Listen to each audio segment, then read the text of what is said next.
the theme, no God, no light. We are still applying this verse in our lives.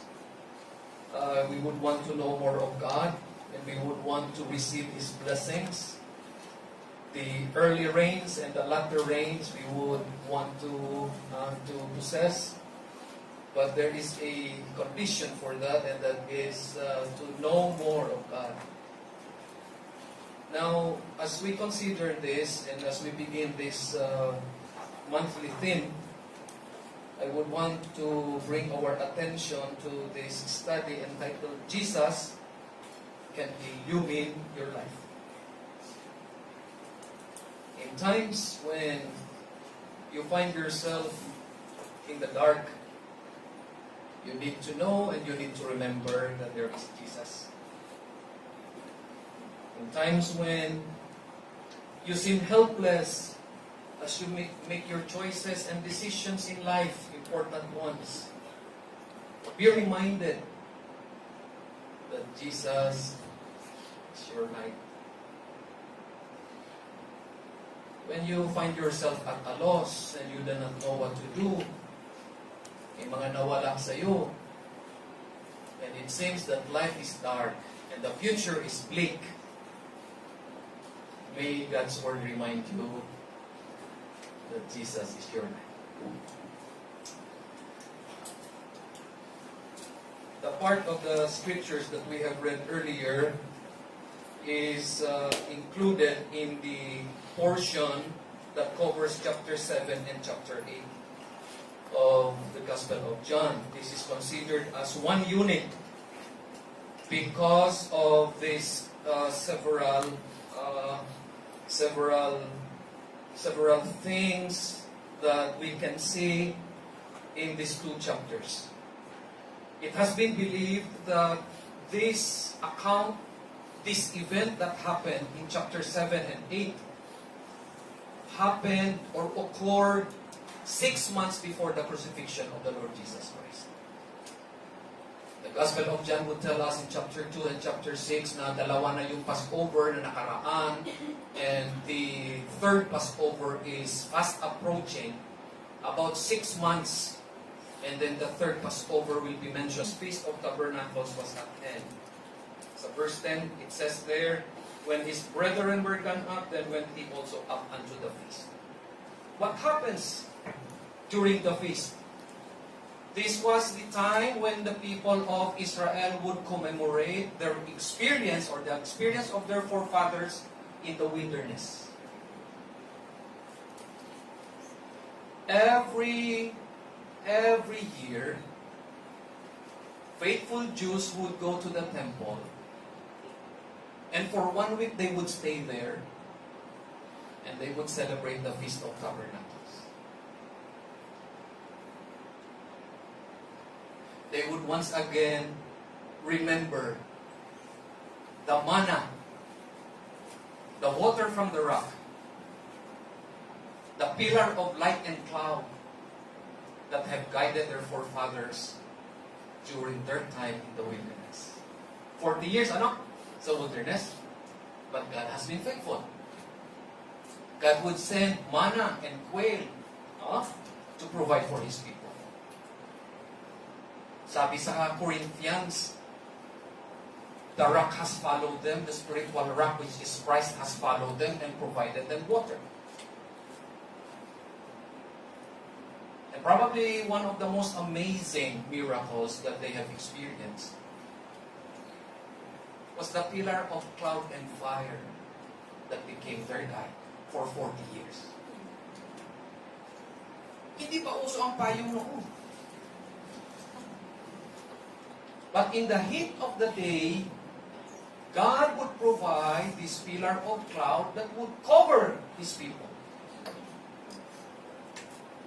In the dark of night, they could still move around the wilderness because of the pillar of light that has been their guide.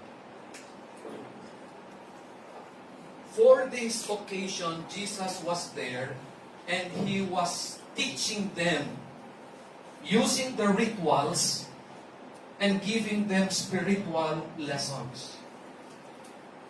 Basically, every time that they would celebrate the Feast of Tabernacles, they would focus on two rituals. The first ritual was what they called water ceremony. Okay? Now, what happens sa water ceremony? Every day for 7 days, the priest would go to the pool of Siloam and would fetch water with a golden pitcher. Pagkakuha nila ng tubig sa pool of Siloam, balik sila sa temple, and they would pour water on the altar. Kasama yan sa ritual na tinatawag na drink offering. Kasi before sila mag-celebrate ng goodness ng Panginoon through the sacrifice of the animals, they would pour wine and they would include water sa kanilang drink offering. They do it every day. Now, in this particular occasion, people of Israel would remember the provision of God for their forefathers doon sa wilderness. Humihingi lang sila ng tubig, sa bato lumalabas yung tubig. In fact, the reason why Moses was not able to enter the promised land, he disobeyed the instruction of God. Supposedly dapat, sabihan lang niya, out of his anger probably and frustration, pinalog niya yung bato, and because of that, he was prevented from entering the promised land. Through the years and through the centuries, prophets were talking about this water, and Zechariah in chapter 14 would give this very clear prophecy concerning this water. Sabi diyan, on that day, living water shall flow out from Jerusalem, half of them to the eastern sea, and half of them to the western sea. It shall continue in summer as in winter. Walang pipiliing panahon. It would flow always. Yan yung prophecy ni Zechariah. And after this particular ritual, sabi sa John 7, verses 37 and 38, Jesus claimed that prophecy for himself. Okay? Tingnan natin kung ano yung sinabi ni Jesus sa verses 37 and 38. Ito yung sabi niya. On the last day of the feast, the great day, Jesus stood up and cried out, "If anyone thirsts, let him come to me and drink." Ibig sabihin, Jesus is the prophesied water. Siya yung water na sinabi ni Zechariah. I am the waters. I am the living water. At sabi niya sa 38, whoever believes in me, as the scripture has said, out of his heart will flow rivers of living water. But the Lord Jesus Christ is telling the people na tinuturoan niya din, at tayo ngayon, ganito, if you receive the waters that is from Jesus, you will be a conduit of it. Para ang ibang tao makainom din ng living water na si Jesus Cristo. Yan yung point ni Jesus. And so I would pray and I would hope that all of us ay nakainom na ng tubig na galing kay Kristo Jesus. But it doesn't end with us. We need to be conduits of the living water. And we start with our families and friends and loved ones and neighbors. Nagiging conduits tayo nitong living water na natanggap natin kay Kristo Jesus.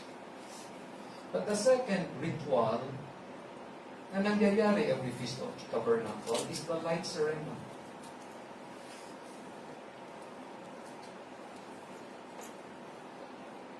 For 7 days, the priest would prepare the candelabra. In the court of women, may 4 na candelabra. It looks like this. Pero mas malalaki. With bowls that would accommodate oil.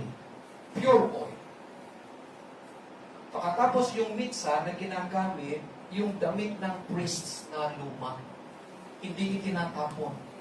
They consecrate the old clothes and they would turn those clothes into wick, nagiging miksa.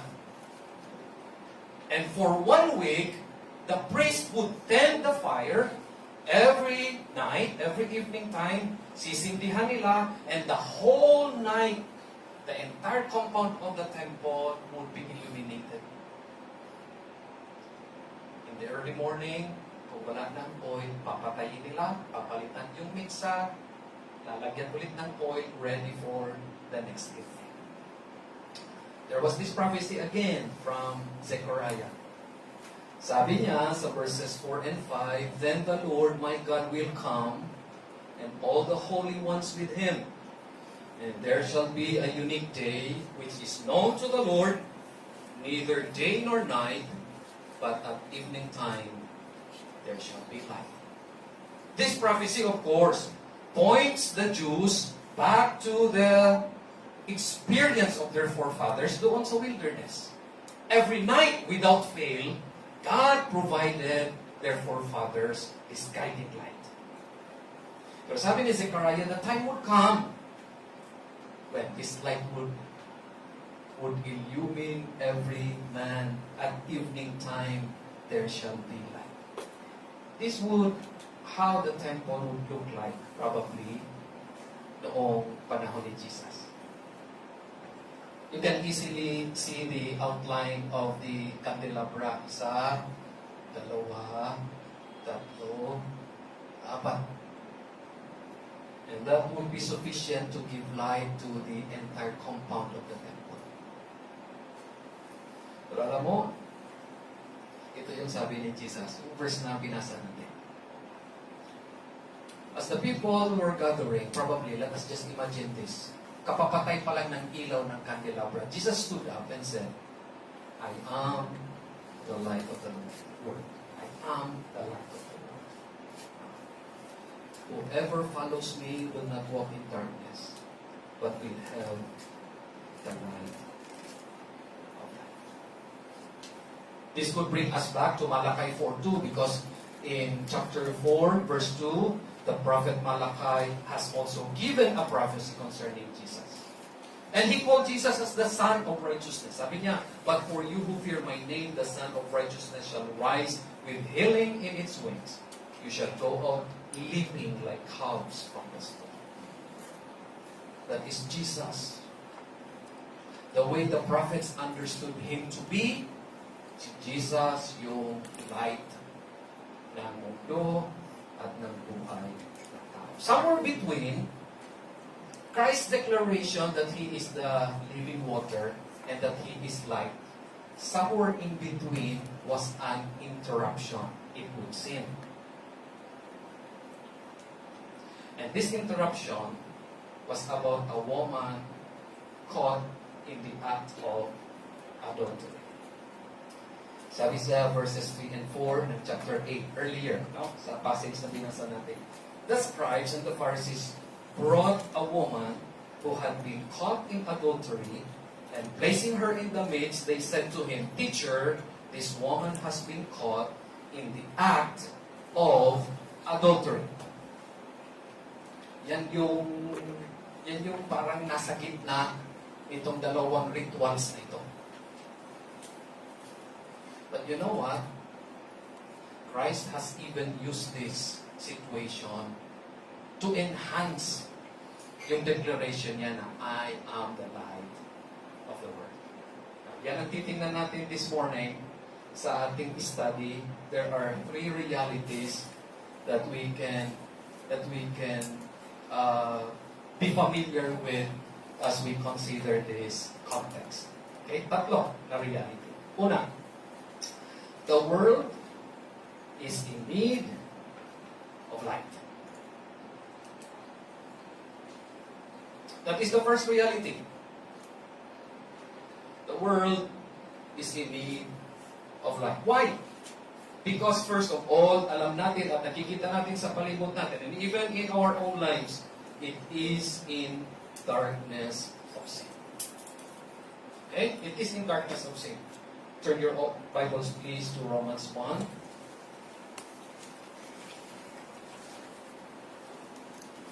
Romans 1 describes the condition not only of the world, but also of man.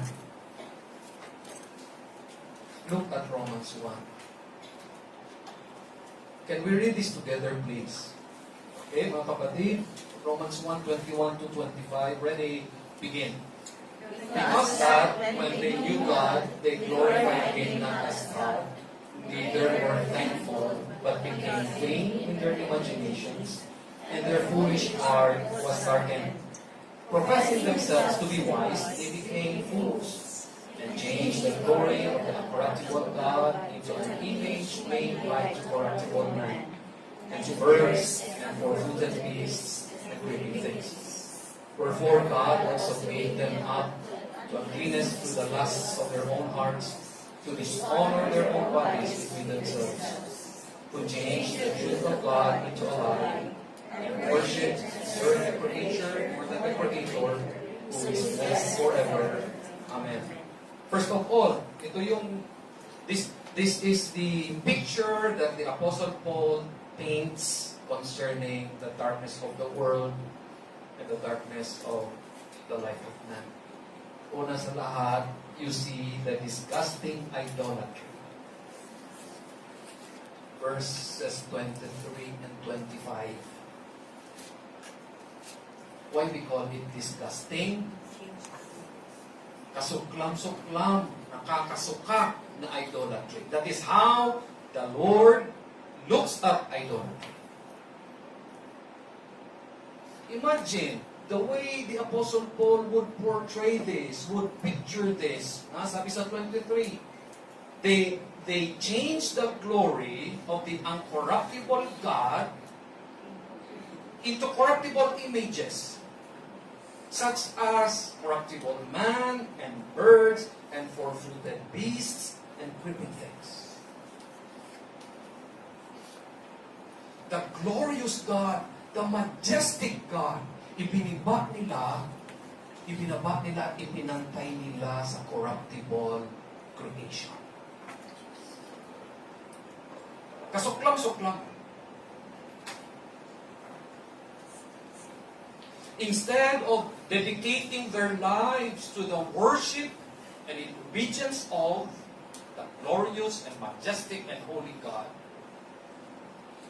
people started to ignore Him sa kanilang buhay. That is idolatry.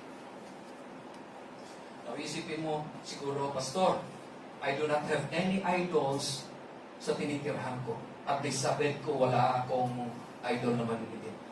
I don't worship idols. Wala akong, anong idol sa Tagalog? Wala akong imahe. Wala. But you know what? Idols come in many forms. Anything that comes between you and your commitment and love for God could become an idol.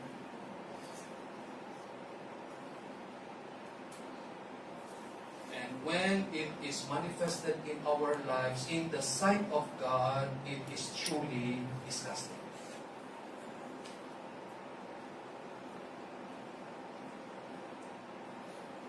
As we ponder upon this, we would agree together na hindi lang manika na maliit yung idol.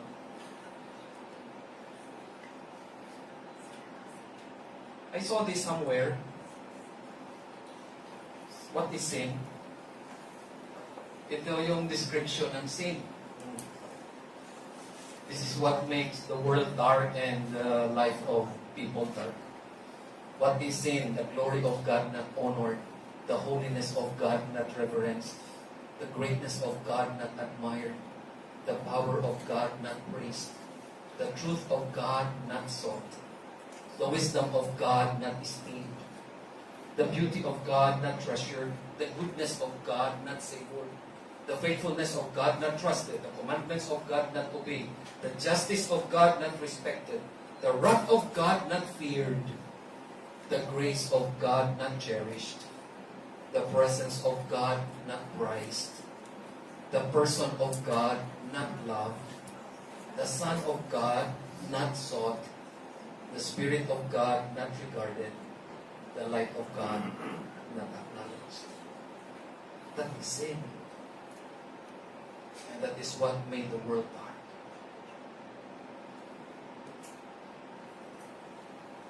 Not only na makikita natin yung disgusting idolatry, we also see the degrading lust.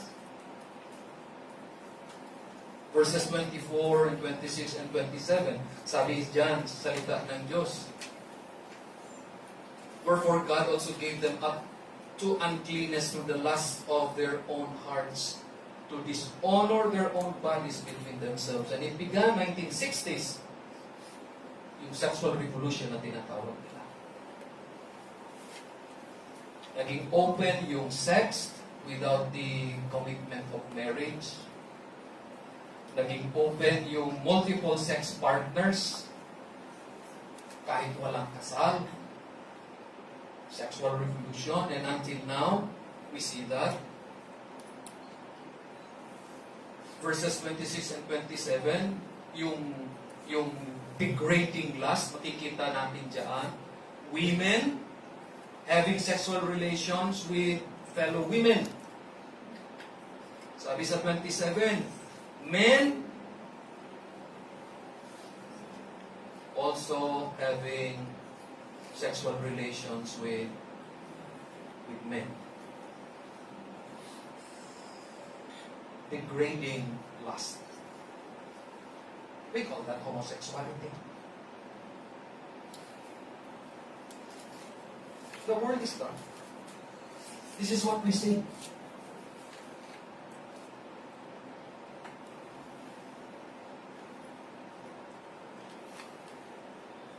Just think about this for a moment. The woman caught in the act of adultery. How can she do it? Matanong lang natin, how can she do it? Na kung nakasal siya, and she made a vow to be faithful sa kanyang spouse, paano siya mag-commit ng adultery and maging unfaithful sa kanyang spouse?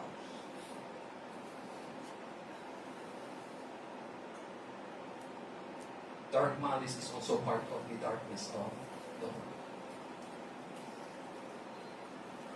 Dark malice kasi these religious leaders brought this woman, but they have an ulterior motive and they wanted to tempt Christ.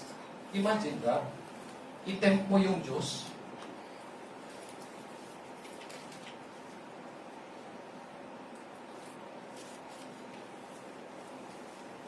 Iniisip nila, we will destroy Jesus and we will bring along a woman na gagamitin natin example. Kasi, ang tanong nila kay Jesus ganito, sabihin nila kay Jesus, Jesus, we caught a woman in the act of adultery. What will you do with it? If Jesus would say, follow the law of Moses, batuhin ninyo hanggang mamatay, because yan yung utos sa Old Testament eh. Sasabihan nila si Jesus, you are not following what you preach. You preach compassion, you preach love, you preach forgiveness, tapos ipapapatay mo, people will not believe in you. If you would say, patawarin lang siya, sasabihan naman nila, kinukonsinti mo yung kasalanan. So either way, gusto nilang ilagay si Jesus sa langan. That is malice, actually.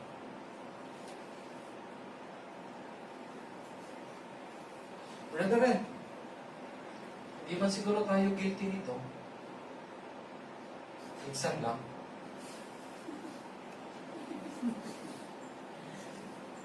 Huwag baga palagi din. Hindi naman tayo siguro guilty nito. Minsan lang. Huwag baga palagi din. Pero ito, nasa puso ito.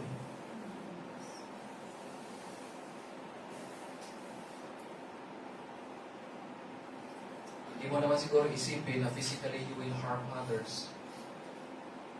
But if you wish na something bad would happen to them, that is malice.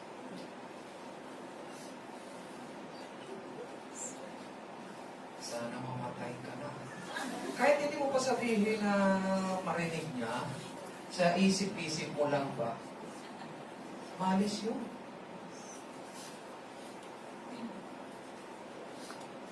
Darkness. Alam niyo what makes this worse? Hindi lang dark ang world, blind pa yung isip at puso ng tao. 2 Corinthians 4:4. Sabi ni Paul, the God of this world has blinded them so that they would not see the light of the gospel. Ito yung kinakaharap natin. The darkness of sin, the blindness of the heart and mind. Not only that, the people also are in darkness of shame.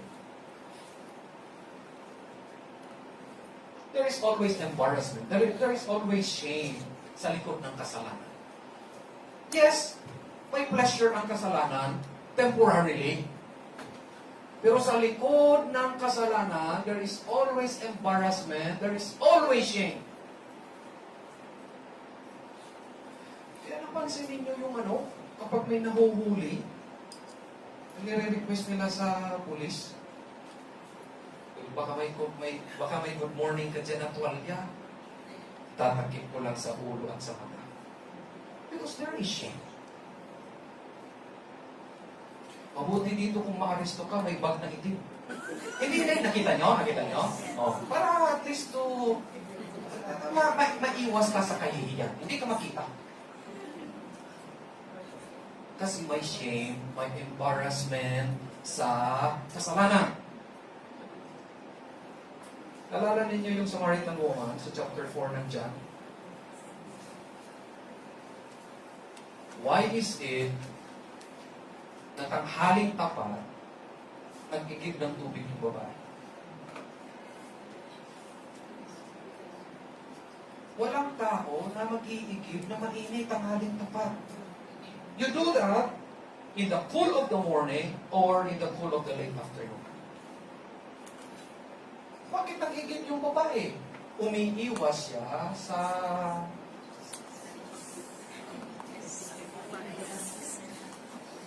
Bakit? Because she was ashamed.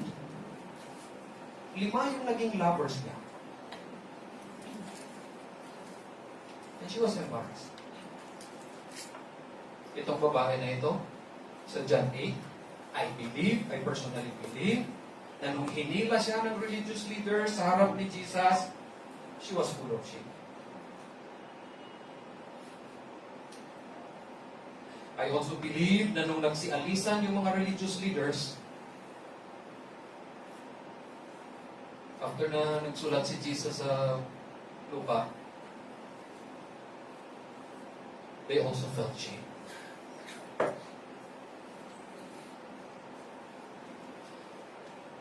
Brethren in the Lord, friends, we have committed things na kung pwede palang hindi na natin gusto maalala. Pero bakit pa bumabalik? Yan yung picture ng darkness. The world is in need of light.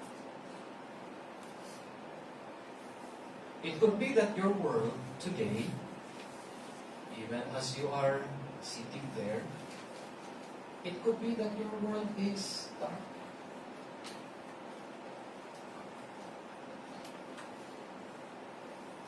You may be struggling with idolatry in one form or another. The time that you're supposed to use to know more of God, na-divert doon sa maliit na idol na kung tawagin cellphone.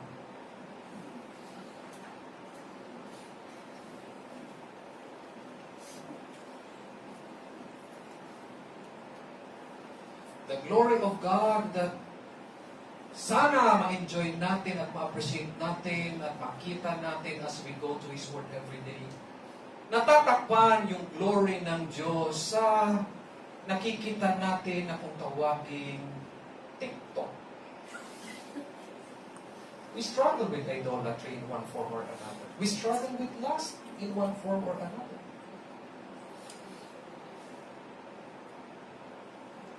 Lust for money. You want to get more?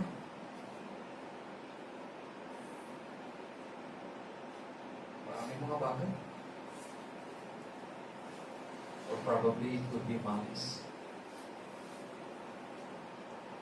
Your world could be somehow dark today.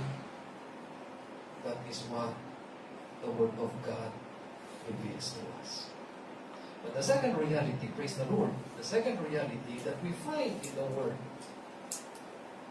even though the world is in need of light, Jesus is the one true light of the world. The way John used the word light here, may dalawang klaseng ilaw yung phos, yung big light, at yung lupnos, lamp. John, when he recorded this, naalala niya talaga yung declaration ni Jesus when he said, I am the phos, I am the light, I am the big light. I am not lupnos, hindi ako lampara, I am the big light. It means that Jesus is the divine author of all revelation of and from God. In John 1, verse 9, sabi ni John, Jesus is the true light. And the idea there, mga kapatid, He is the only light for the whole world. Jesus is the one true light of the world. What does it mean? First of all, He dispels spiritual ignorance.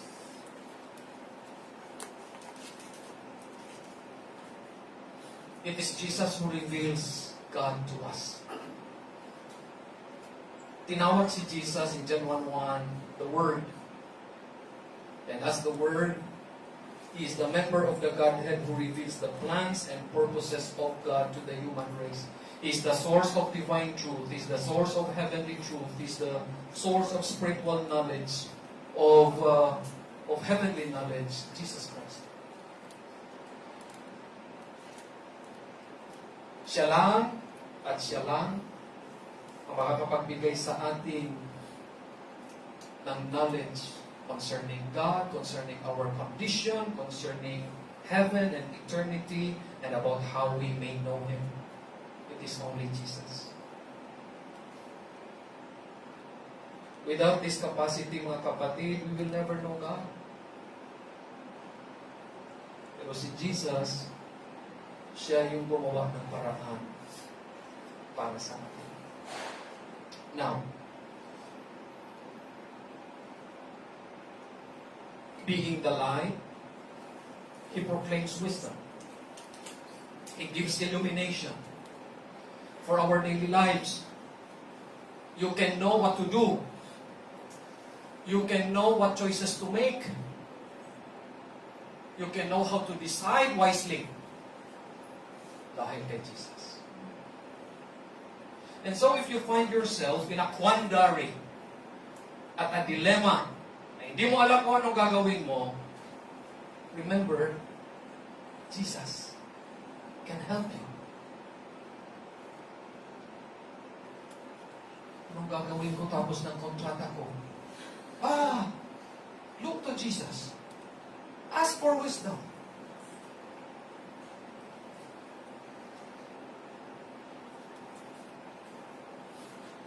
Nag-work ako matagal na pabayaan ko yung love life ko.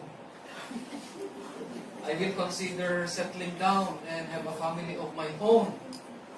Ipagpipray ko kung sinong magiging lalaki para sa akin. Pero hindi ko alam. Go to Jesus. And ask for wisdom and discernment. May mga desisyon tayo na nagawa sa darkness na pwedeng iwasan.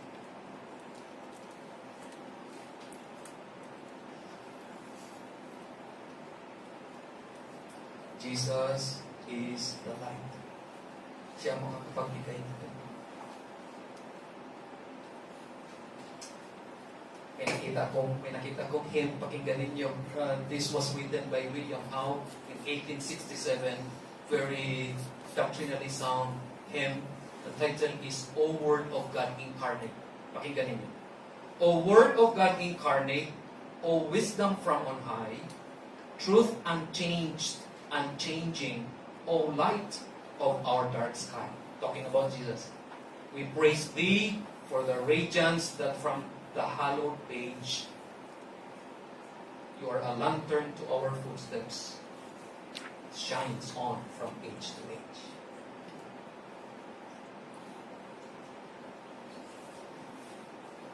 Jesus can guide us through life. Hindi kailangan matakot.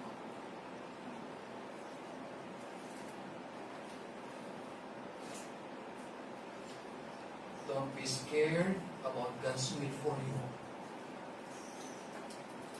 Jesus will give you that.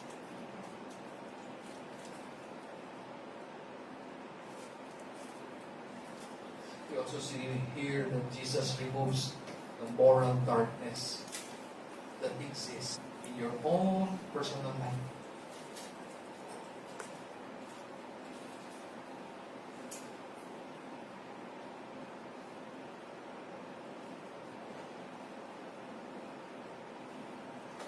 In times of sadness, He gives gladness.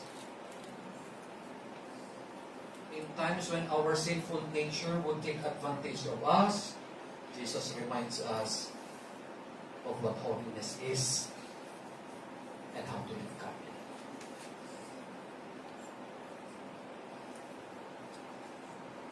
Ito ang ginagawa ni Jesus sa mga buhay natin, mga kapatid. Probably, friend, you are here today and probably Satan has deluded you to make you believe of certain things. Probably you are thinking that you are a good person and that your goodness can bring you to heaven. Or probably you are thinking that there is no hell because if God is loving and good. Or probably the world has made you believe that heaven is what you create on earth. And there is no such thing as literal heaven. Friend,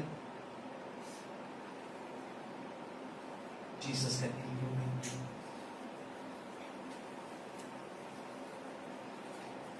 You come to Jesus and He will give you light. In the face of darkness, in the world, and even in our own lives, Jesus is the one true light of the world. Thirdly,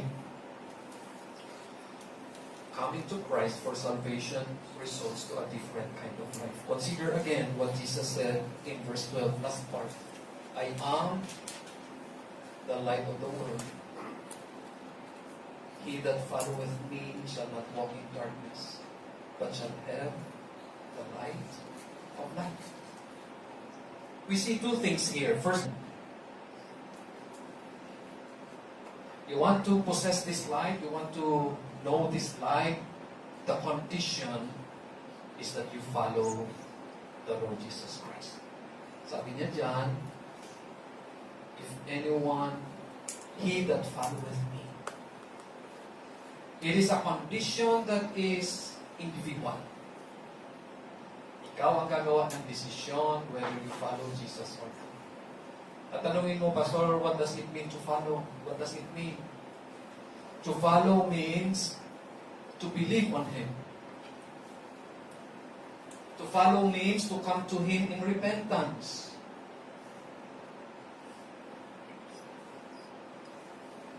To follow Jesus means to trust Him as your Lord and Savior. To follow Jesus means you commit your whole life to Him. You become His disciple.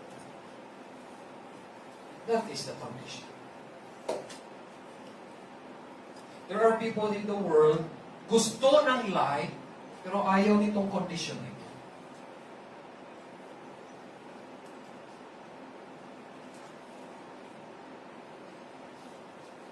They want to have wisdom in their choices, in their decisions. They want understanding. But they don't know that they don't want to follow Jesus. This is the condition.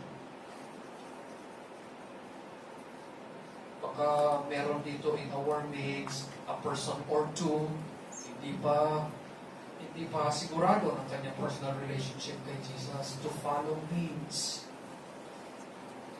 to come to Jesus in faith and to trust Him for salvation. What is the promise? Light of life. If you follow Jesus, sabi sa verse 12, you will have the light of life. In another translation, it says, you will have the light that leads to life. I consulted another more modern translation. Sabi dyan, you will have the light that causes people to really live. Maganda no, may liwanag pala na makakatulong sa'yo. You can really live. And this is the promise coming from the Lord Jesus Christ. Nung nagsialisa na yung religious leaders at wala nang natira yung babae na lang at si Jesus na lang, sabi ni Jesus sa kanya, nasaan na yung mga tao nagko-condemn sa'yo? Sa'yo ng babae, wala na. Sabi ni Jesus sa kanya, go and sin for more. That is light.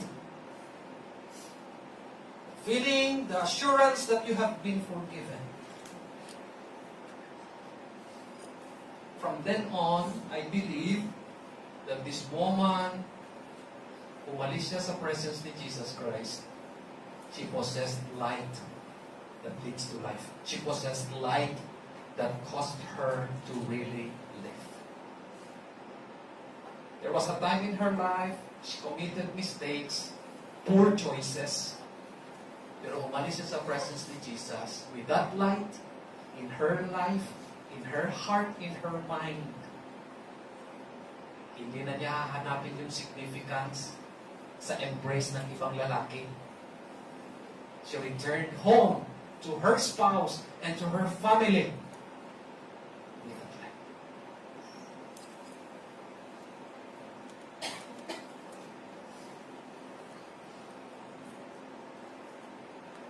Guidance in life. We all did that. Anong gagawin mo sa sunod after this contract? Anong gagawin ng fresh graduate after ng graduation? Guidance in life. Ano ang gagawin ng isang tao na na-terminate? Guidance in life.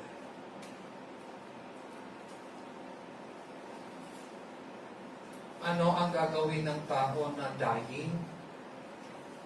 Clear and bright hope beyond the grave. That's part of the light that Jesus offers.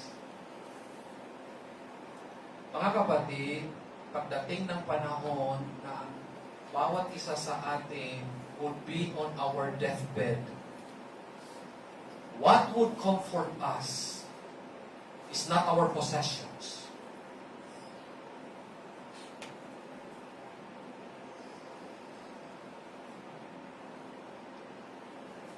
Somehow may takot, alam mo yun? May takot kung talagang dying ka, hindi mo alam kung, alam mo yun,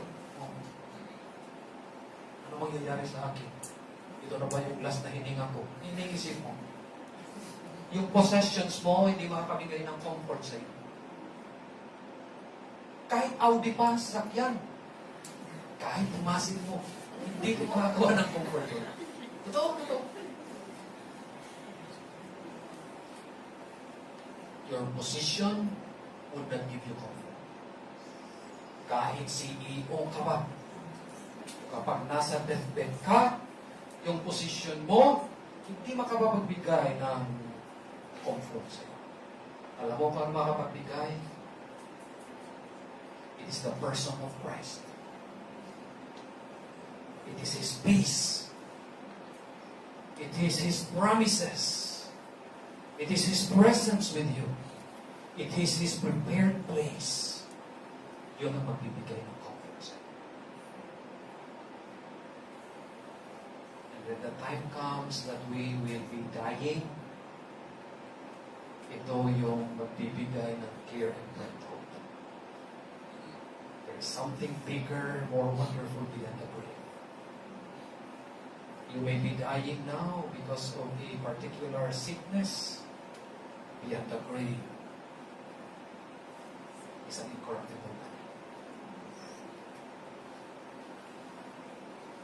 Bankrupt ka in this side of heaven, in the other side of heaven, there are eternal riches. Insignificant ka dito sa mundo ngayon, when we all get to heaven, Jesus Christ Himself will welcome us.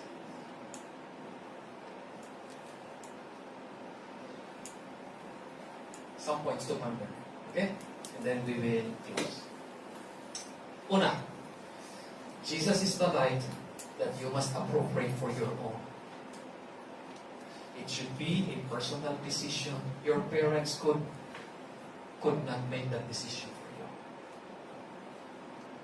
Your seatmate there could not make that decision for you.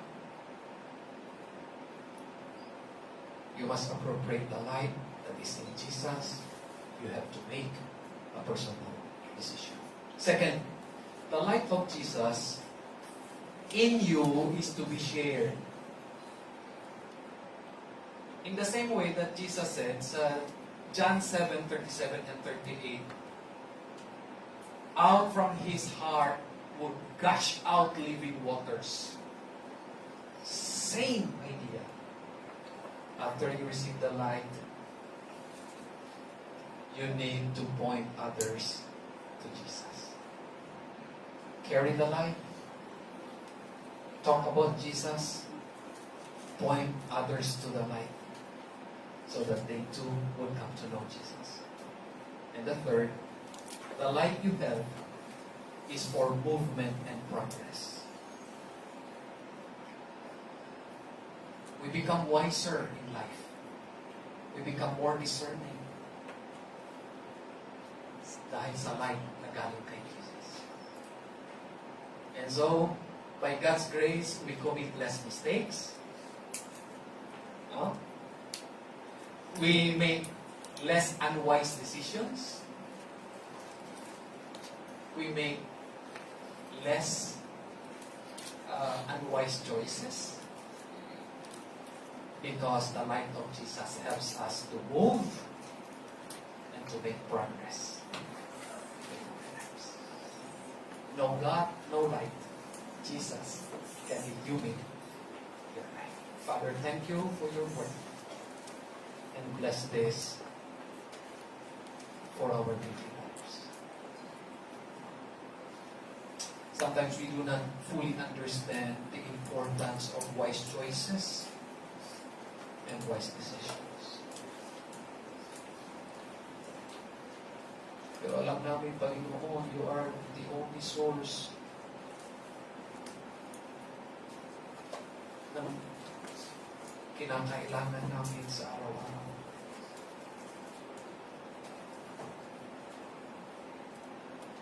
We ask Jesus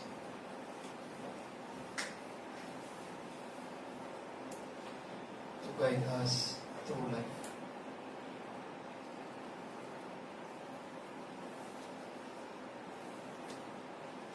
To help us. We ask Him to give us courage and enablement to manifest that light through our lives.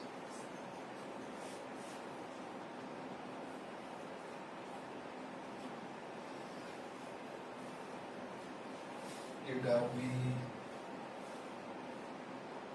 know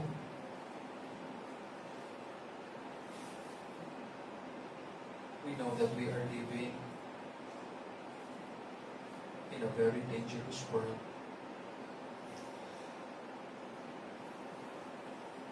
We cannot afford to be careless. There are very, very important things that we need to take good care of. We need you, Lord. We need your light to guide us every day. May you help your people. May you create in us